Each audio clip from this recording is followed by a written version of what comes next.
Oh, and speaking with Ife Beckway, first time since Media Day, we've seen you, Ife, and it's good to see you now in this role here. Huge win. And first of all, how are you feeling today? I feel great. Just being able to, get in and, Yes. contribute in that way. Yes, this is what all the fans are waiting to see. Yeah. Coach, most of the games have been pretty close, but Yeah. this one, for some good reason, was a big blowout Yeah. over the Phoenix Mercury, a big competitor. But it was a good opportunity, and you made the most of it. Your thoughts on your playing today? I think I did well. The team that I was on the court with, we are usually in practice together, and we work hard. We were talking to each other. We were there for each other. So it was just a great feeling to, go out there and contribute as a team and add on to what the previous players did. And this was significant playing time, of at least a 5-minute plus time, so Coach Agler could really look and see the progress that you've made and to become a part of the team. Yeah, I mean, that's true. You're right about that. So I'm glad that I was in and can show him. And just like the four of us out there, or 5 of us out there, we showed him what we can do. And, I mean, he sees it every day, so he knows what we can do. I mean, and he gave us this opportunity, and that was great for us. And exactly that, because at the pro level, you have fans that are waiting to see you, that have followed you throughout your career so far, and now finally on center stage with the Sparks. So your thoughts on being patient, and what does that mean for other players that are possibly in the same roles as you are now waiting for that turn? You always have to be patient because you never know when your opportunity will come. You have to consistently work hard. It is hard just to wait for your name to be called, especially at a great level. Everyone in the WNBA is an amazing player. So, for me, just being patient, being locked in and focused on, the game plan, and also just, enjoying it and being a good teammate, cheering. If I don't get in, if I do get in, just keep cheering and be there for my team. And one of the biggest questions we're asking today of the players is a special day, Father's Day, not only to play with your father. Speak about that. Was he in the stands today by any chance, or connected to the game? Yeah, my dad he's here actually. We were from LA, so he's here. And he was just like, I hope you guys win for me. And I told him, of course we will win for you. So I'm sure he's happy about this win. Well, we're glad to speak with you now. We've finally broken the ice. We're making moves to meet every player on the Sparks team as they contribute. And we'll be following you more and more as the season goes along. Okay, thank you. Thank you very much. Okay, we're going to continue around here and speak with some more teammates. We're going to speak with hopefully May only knows French. Yes. She only knows French. It's okay. We'll talk just a little bit. Yeah, please. We will translate. I know you don't have your friend, but in français, s'il vous plaît, describe ya el partido, el juego. Je suis contente, mes coéquipiers, elles ont très bien joué, elles ont bien attaqué, elles ont très bien défendu, elles ont très bien joué. ¿Y cómo sentiste en frente de los fans, las personas aquí, watching the people, la gente, el pueblo, the people watching the game? ¿Cómo sentiste? How did you feel the game? In francés. Oh, I don't understand. Okay. No, how did you feel with the cheering, the people watching you? Je suis très contente le fait que le public est venu pour assister le match. Ils nous ont supportés et l'ambiance était bonne. Okay. Mil gracias. Muchísimas gracias. Thank you. Okay. We're going to try and head over to see Miss Ogumake, if we may. Always a pleasure to see you. Very nice to see Yes, and special day in two ways. You win the game, it's a very big game, but also Father's Day. Speak about that. This is a rare time that the Sparks and many other pro teams get to play on Father's Day, and it's got to be a special blessing. Very rare, a very special blessing. I woke up and was able to talk to my dad today, and just seeing the family aura and the family atmosphere at the game, it's inviting, and everyone has fun, everyone lets loose, and it's a day of appreciation, really. Yes. And apart from that, or in tandem with that, a very historic moment on the floor with Diana Taurasi. You showed a lot of respect to her in her career, and at the moment that she scored that basket, your thoughts on that? Huge. I mean, that's history, and you have to respect that. And for it to happen in front of us is major. Yes. It's no surprise that she got it today. So all the best to her and her legacy. And just to be able to have the opportunity as a professional to showcase her talents in this scenario and this platform is huge because women's basketball, the WNBA, continues to forge ahead with its fan base growing and growing. Yeah, I thought today had a great energy, great atmosphere, and for us to be able to celebrate those types of things and people get to it might have been someone's first game and not realizing what had happened, but we just want to be able to get people at games and understand that women's basketball is really it's entertaining. It seems to be infectious too because for all the fans that were in attendance, it could have been the first time for many of those fans coming, the young ladies, the daughters, possibly treating their fathers to Dad, I want to go to the Sparks game. Yeah, Can you take me? Exactly. I think that's amazing. Okay, and also we can speak about the family. Your sister, how is she doing now? Very well. She just got a contract with ESPN. Oh, okay. Yeah, she's a co-anchor for the African networking for ESPN. So she's doing awesome. And we're speaking about Shanae, of course. And, yes. And out of action for this year, correct? Yeah. But she signed a 4-year. With Connecticut, so she'll be coming back next year. Now, let's get to the business. You're rising, keep watching your work. You guys continue to show different facets of your game, and today, continuing on with a fast start. This was in super overdrive. Yeah, I think we're just slowly finding ourselves, rediscovering ourselves. It's what we're all about, is being aggressive and being efficient, being attentive to what's going on at the moment, and that's something that we're working very hard to get back to. Yes. And it's going to be a race to the finish line in the conference, and then hopefully into the finals again against, who knows, possibly the Lynx and maybe somebody else. But it's the way it is. It's play all the way for the whole season. But Nneka, talk about, if you will, the schedule. How you feel about the road and coming back home and being lifted when you get back home. Oh, I mean, it's really great to be able to have a stretch of home games. Quite frankly, for me, I only know who we're playing next. I don't know anything further than that. Yes. Yeah. So, but when we do get a stretch of home games, it's really nice. Okay. And finally, to give the full perspective of the team. All the reserves, everybody got in and played today. Yes. And it was good to see. And it was not for a minimum time. It was a 5-minute plus. And for others, it was more than that. Yeah. Your thoughts on watching them perform? That's what we want. We see them day in and day out in practice, getting better and working hard, and it showed today. And we're very grateful to have been able to get everybody out there on the court. Okay. And one thing that caught our eye, one feat that caught our eye was Riquana Williams hitting 3 3-pointers in a row, which really drove the nail in the coffin. We see that every day. Okay. Yeah, so she's coming into her own, and we're glad to see it. Okay, and yourself again, another stellar performance. Thank you. And we wish you the best of health and keep it going. Thank you so much. And we'll see you soon. Thank you. Okay. All right, we're here in the locker room, a victorious locker room. We say that because the Sparks really put it to their rivals here, the Phoenix Mercury. Final score 90-59. I think that's the 3rd or 4th consecutive game that the Sparks have reached the 90 mark. We're going to continue around here and talk to, of course, Coach Hagler, and possibly, if we have time, try to get a word or two from Diana Taurasi. We'll be back. This is the Sterling Sports Scene. Hola, Diana. Muy bien. ¿Cómo estás? What's up, you guys? Okay. Diana, ¿cómo te sentiste? How do you feel? First of all, congratulations on the Olympic gold medal. Yeah, I mean, it feels good. The last couple of weeks, I think it's just been a little bit of weight on my shoulders, and it's pretty special when you pass Tina in anything. She's been such an amazing player for the WNBA and just for basketball in general. She's such an icon. And when you start thinking about more of the people that you've shared the court with, the coaches, the teams, I've been pretty lucky to be around a lot of great players and great coaches that. At the end of the day, it's an opportunity that you have to take advantage of, and I've gotten that opportunity. And you got to feel very proud of the fact that WNBA has created this platform to show your amazing skills through all these years, and now you're at the pinnacle, at the apex, and you're going to keep going. Your thoughts on continuation and playing in pro ball? Well, I'm gonna keep playing as long as I can, produce and play at a pretty high level. And, when you start thinking about records in different sports.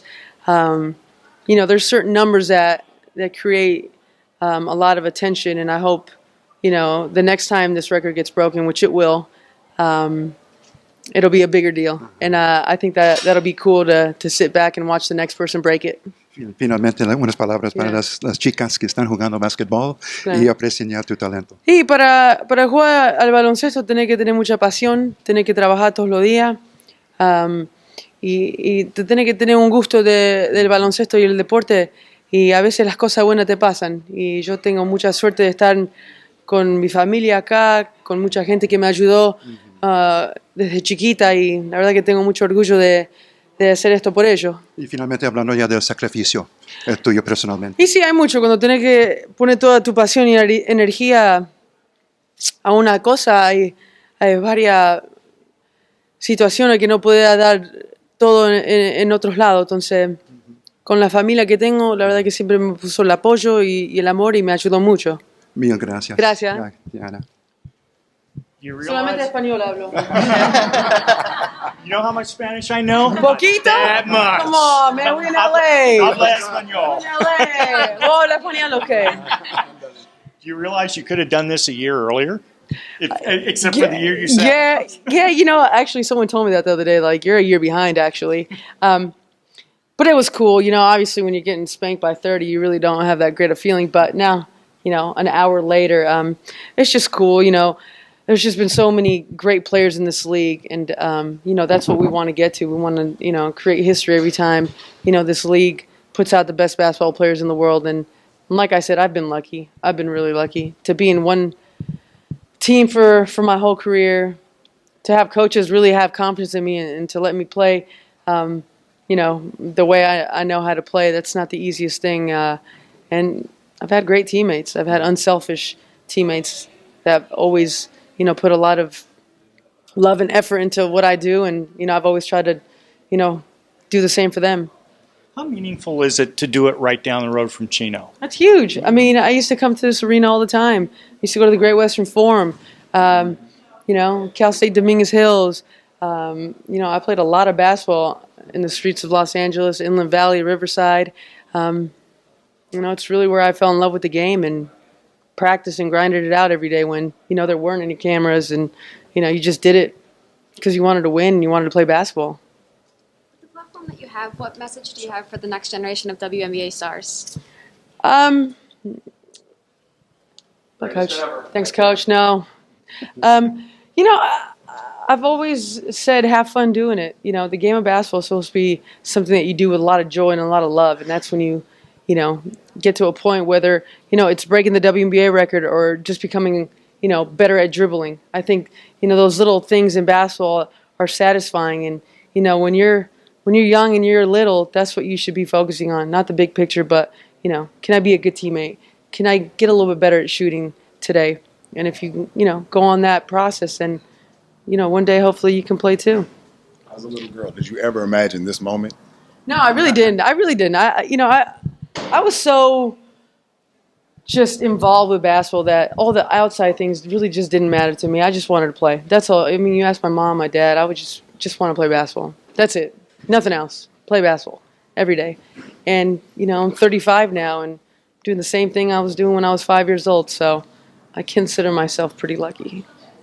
How difficult, how much pressure did you have on yourself, et cetera, as you got closer to this and, you know, wanted to get it over with? Yeah, I did want to get it over with at one point. Because, you know, they were like, you're down to 81. You're down to 55. Well, I'm not getting 55 in the game, so why are we even talking about it? You know? And then the other night, I was like, oh, you're only at 29. I'm like, I'm 35 years old. You want me to just go drop 30 tonight?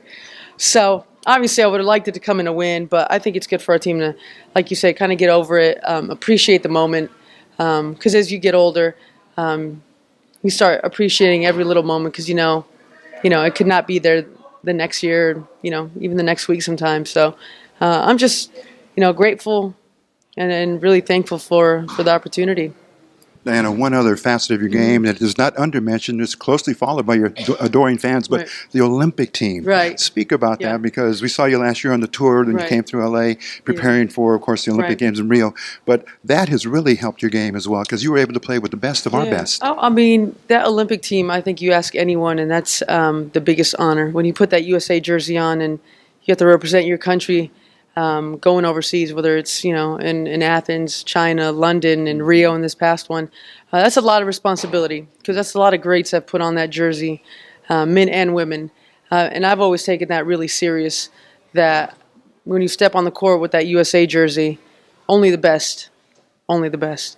And of course, that rubbed off on your game and made it even better. So when you came back For sure. to WNBA, you were a much better player. In 2000, I was 21 years old, and I was a team with Tina Thompson, Cheryl Swoops, Dawn Staley, Lisa Leslie, Katie Smith. And that month that I spent with them, I learned more about how to win than, the 18 years before that of playing basketball. Is it kind of a pay it forward type of deal now, where you're doing that for younger players? I've always said that you lead more by example, and not necessarily did those players really say anything to me, but I knew that what they were doing and how they were doing it is the only way to become great. So I just watched them.